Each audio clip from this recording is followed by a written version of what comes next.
On a déjà vu ensemble les mouvements mécaniques, ceux à quartz, et le spring drive qui associe les deux. Aujourd'hui, autopsie du mouvement à diapason. Une technologie qui ne peut pas être dissociée d'un nom, celui de Max Hetzel, son inventeur, un ingénieur bien suisse, né à Bâle, diplômé à l'école polytechnique de Zurich, et pourtant il a travaillé sur la montre à diapason pour la marque américaine Bulova en premier. Dans les années 50, Hetzel est en charge du programme Accutron. Objectif, imaginer une montre électronique plus précise que tout ce qui existe, et pour y arriver, le Suisse a une piste. Il place un fameux diapason dans son mouvement. Ensuite, il fait vibrer cette sorte de fourchette en métal à 360 Hz grâce à deux bobines via un transistor alimenté par la pile. Et c'est là que ça devient vraiment dingue, puisqu'à chaque vibration, un petit levier vient pousser d'un cran une roue équipée de 300 dents.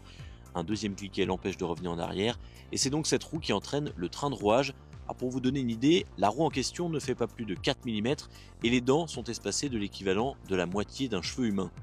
Le mouvement Accutron 214, le premier, affiche à sa sortie en 1960 une dérive de moins d'1 minute par mois. On peut le reconnaître à son buzz caractéristique et à son aiguille des secondes qui glisse, un peu comme sur le spring drive.